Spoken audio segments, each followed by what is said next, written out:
Oh, irmãos e minhas irmãs, que a paz de Deus, que excede todo o entendimento, guarde os vossos corações em Cristo Jesus.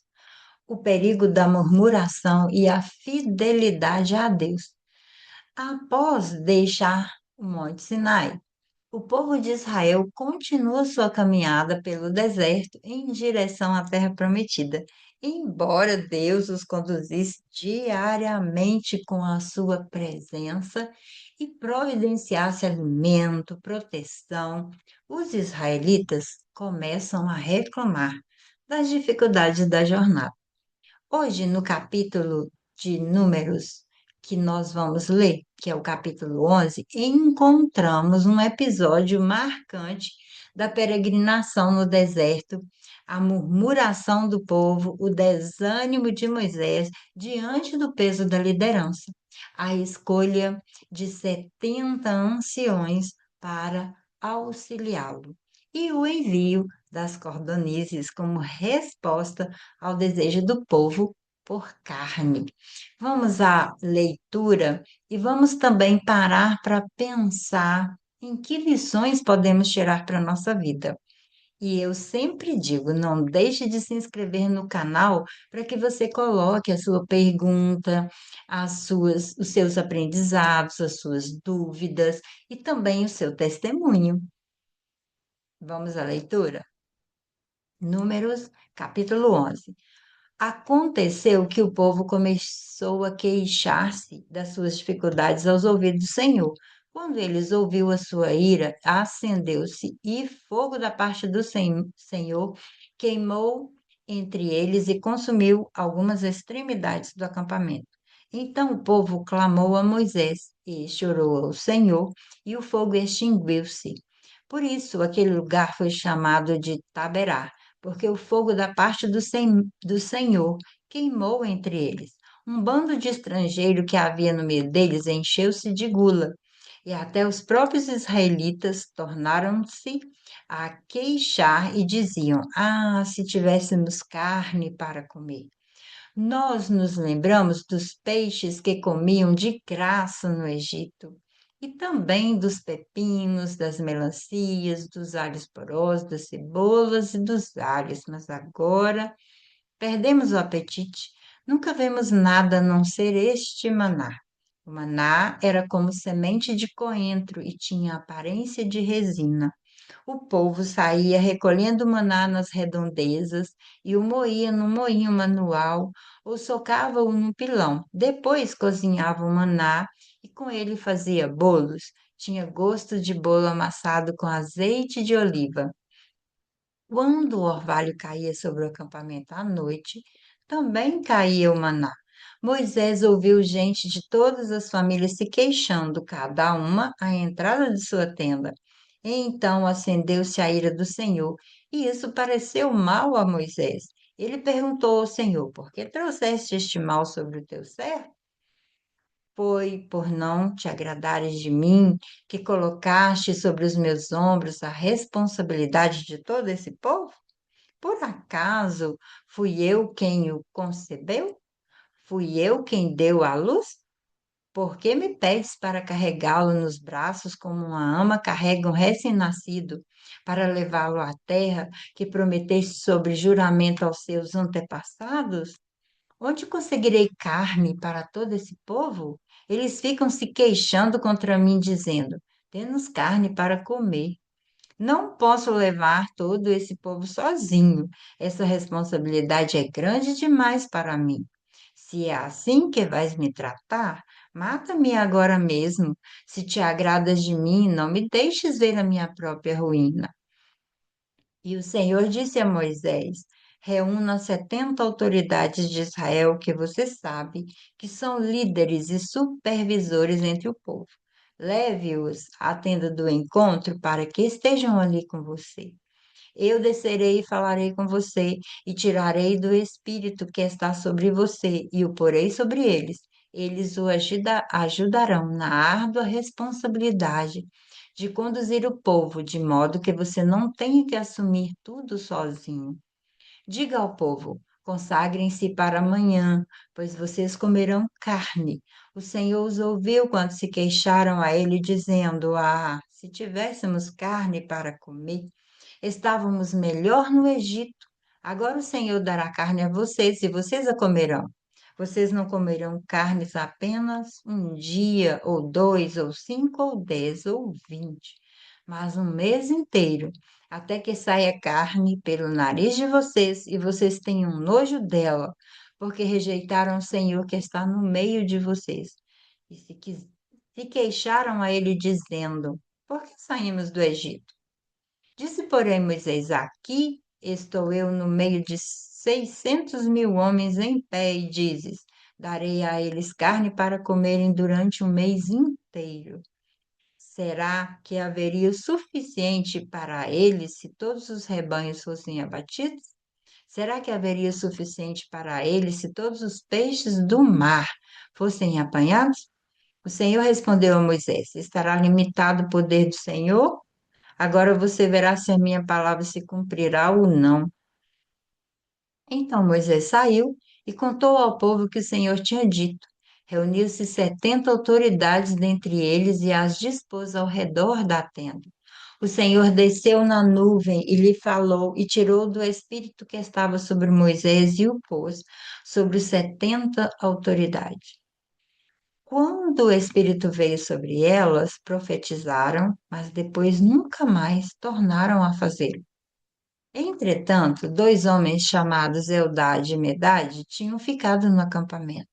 Ambos estavam na lista das autoridades, mas não tinham ido para a tenda. O Espírito também veio sobre eles e profetizaram no acampamento. Então certo jovem correu e contou a Moisés: Eldade e Medade estão profetizando no acampamento.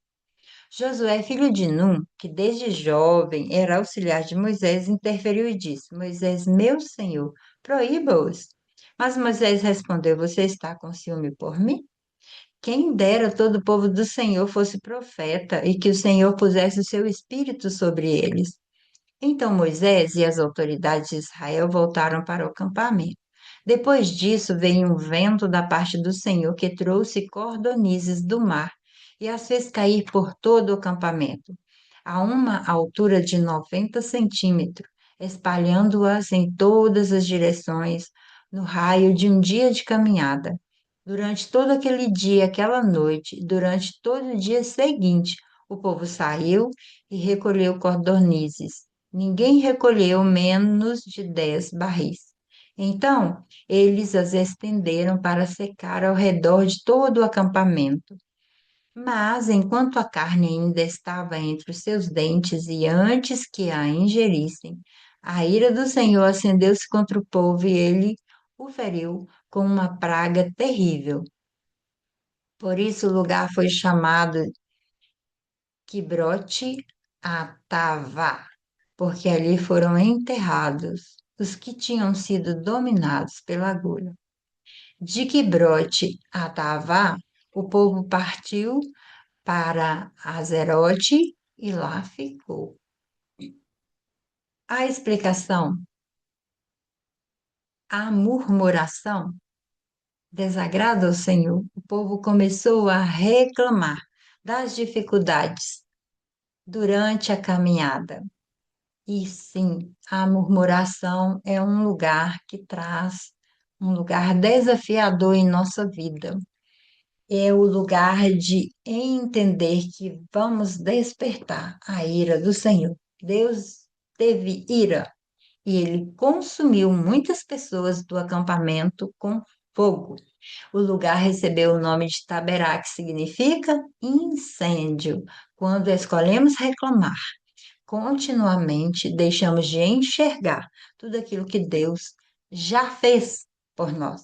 A gratidão, ela fortalece a nossa fé. A murmuração enfraquece o nosso coração. O desejo do povo era um desejo daquilo que era passado, daquilo que eles tiveram, ou seja, esse lugar trouxe uma ingratidão. As pessoas começaram a sentir saudade dos alimentos lá do Egito. Eles esqueceram de tudo que Deus tinha feito, de tudo aquilo que ele era na vida deles no presente. Esqueceram que, embora tivessem uma fartura, muita comida, também existia a escravidão, o sofrimento, a opressão. Deus enviava todos os dias o maná, mas para eles isso era algo comum. É perigoso quando nós vamos para o lugar da ingratidão. Quando perdemos a gratidão, até os milagres parecem insuficientes. Moisés reconhece os seus limites, ele reconhece que ele está sobrecarregado e ele derrama diante do Senhor seu coração. Ele admite que ele não consegue carregar sozinho aquela responsabilidade de conduzir aquela nação.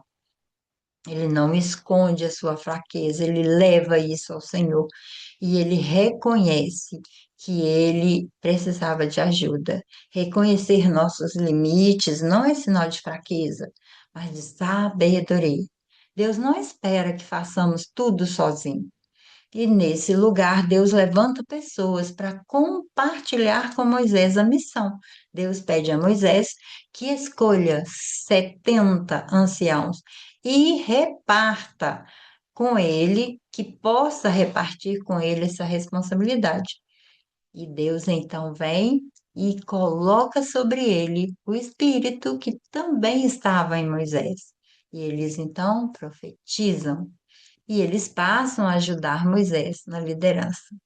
No acampamento, muitas pessoas reconhecem a obra de Deus. É, e nesse lugar também nós podemos entender que a obra de Deus, ela não depende apenas de uma pessoa. A liderança saudável, ela envolve compartilhar as responsabilidades e desenvolver outras pessoas para auxiliar na liderança. Deus responde ao povo. Como Deus responde à reclamação do povo? Enviando cordonices em grande quantidade.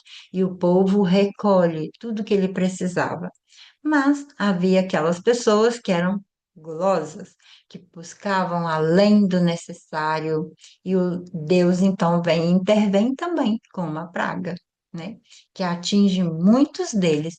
E aquele lugar tem o nome de Kibrote Atavá, que significa sepulcro da cobiça. Nem tudo que desejamos pode ser bênção na nossa vida. Quando insistimos em satisfazer desejos egoístas, podemos sofrer consequências das nossas próprias escolhas. Prestar atenção em tudo que Deus tem para a nossa vida, lições que eu e você podemos aplicar na nossa vida. Cultivar um coração grato, reconhecer o que Deus é fiel na nossa vida e sermos gratos. Não carregar tudo sozinho, dividir as responsabilidades, ensinar as pessoas que trabalham conosco, demonstrar maturidade é um lugar de fortalecer a nossa vida e confiar na provisão de Deus. O Senhor sabe exatamente o que precisamos e cuida de todos nós no tempo certo. Como você tem alimentado seu coração?